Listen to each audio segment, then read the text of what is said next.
Salve, salve, salve, salve, rapaziada! Tudo certo com vocês? Como vocês estão?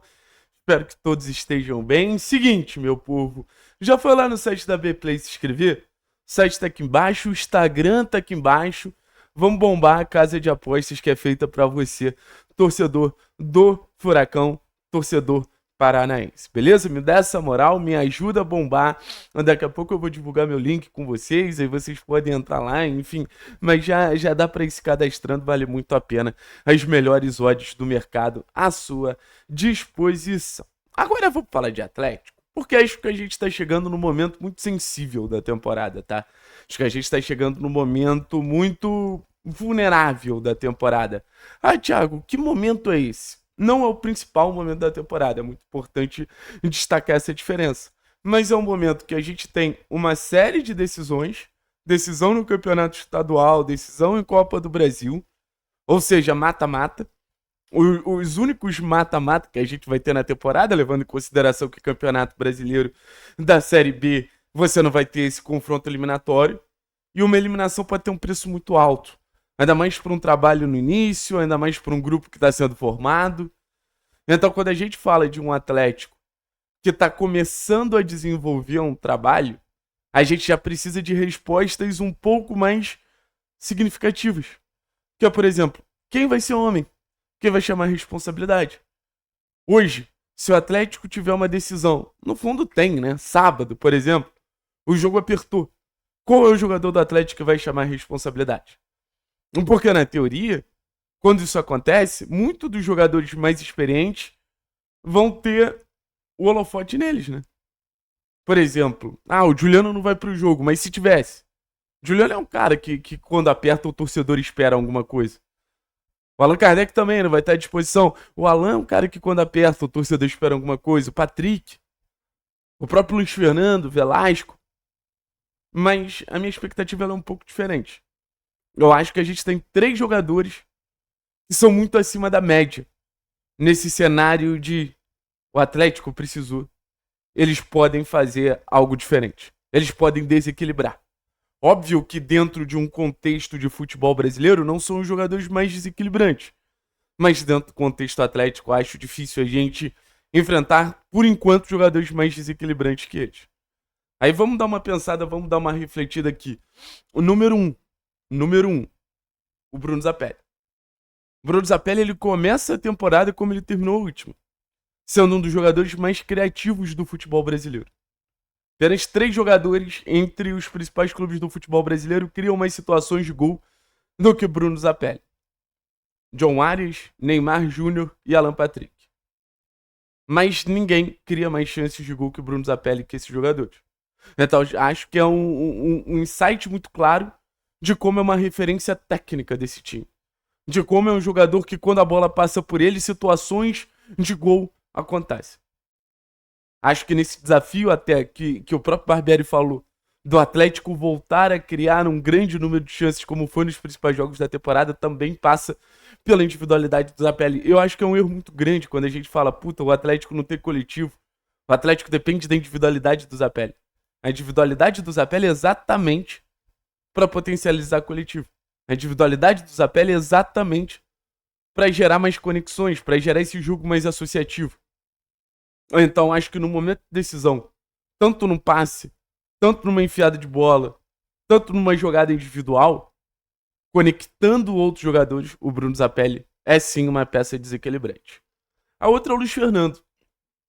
Thiago, mas será mesmo que dá para confiar no Luiz no momento mais decisivo? Eu acho que a gente vai descobrir isso a partir de agora.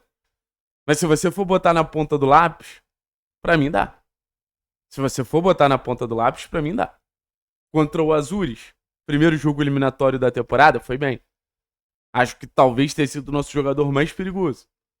Contra o Pouso Alegre, no nosso segundo jogo eliminatório da temporada, marca o gol da vitória. O Luiz é um jogador, se você consegue botar ele no jogo, ele vai te oferecer possibilidades o tempo inteiro, assim. O Luiz é um jogador muito perigoso. Eu acho que isso conta muito a favor dele, né? Um jogador que num toque ele clareia e ele já tá na condição ou de criar mais chance ou de dar uma boa assistência. É um jogador que tem menos esse refino técnico do Zapelli, né? E precisa de menos. O Luiz, ele consegue simplificar muito bem as jogadas. O grande desafio é conseguir fazer o Luiz ser participativo. O Atlético conseguindo botar o Luiz no jogo, o Atlético conseguindo ativar o Luiz a todo momento, o Atlético conseguindo fazer o Luiz criar situações de gol, bicho, ele vai te entregar naturalmente. E é um jogador que, por exemplo, agora contra o Azures, a gente precisando de gol. O poder de finalização dele, o poder de gol dele me chama muita atenção. Porque acho que nesse momento, você ter jogadores com capacidade de gol é ainda mais valioso, né? Não adianta você ter jogadores que criam tanto se você não tem, compondo esse setor ofensivo, jogadores que te entregam gol. Então, até pra gente falar sobre a capacidade de decidir do Zapelli, a gente fala um pouquinho sobre a capacidade de decidir do Luiz. E a gente já viu alguns lances do Luiz recebendo esse passe em profundidade do Zapelli. Então, pra mim, é mais um nome que eu acredito que possa chamar bem essa responsabilidade, assumir bem esse papel de ser uma peça desequilibrante nesses momentos de maior cobrança. E óbvio, o último, pra mim, é o jogador que tem mais essa capacidade de tirar coelhos da cartola a partir do lado habilidoso dele, né? Que é o Isaac. Às vezes eu acho que eu supervalorizo muito o Isaac, mas aí eu paro pra ver um jogo do Atlético, eu vejo como é um jogador que condiciona completamente o nosso lado ofensivo. Como é um jogador que pô, a bola passa por ele, as coisas acontecem de forma diferente. Então, dar essa responsabilidade ao Isaac de ser um jogador desequilibrante é mais ou menos falar sobre o estilo de jogo do Isaac. Que é o estilo de jogo de drible, que é o estilo de jogo de associação, que é um estilo de jogo que pode ser mais de finalização, mas eu acho que se puder usar uma palavra melhor, é imprevisibilidade. A imprevisibilidade do Isaac eu acho que vai ser a mais acima da média no sentido de o marcador não sabe o que ele vai fazer. A capacidade de drible, a habilidade, a velocidade de reação transforma toda vez que o Isaac pega na bola um ponto de interrogação na cabeça do marcador, uma dúvida na cabeça do marcador. Então, naturalmente, ainda precisa acertar mais decisões, ainda precisa finalizar mais. Mas principalmente contra defesas fechadas, eu vejo o Isaac sendo essa peça desequilibrante. Óbvio que o Atlético tem outros nomes. Por exemplo, João Cruz já decidiu um jogo grande de Copa Sul-Americana, pode ser um nome. A experiência, como a gente falou no começo do vídeo, de Patrick, de Alan, de Juliano, jogadores que têm uma bagagem muito grande. E óbvio, heróis improváveis existem a todos os momentos. Mas se eu pudesse apostar minhas fichas para jogadores que vão ser decisivos tanto nesse momento inicial da temporada, quanto no momento mais pra frente, quando a gente foi exigido a ter esses caras desequilibrando ainda mais, sendo mais fundamentais, é nesse trio.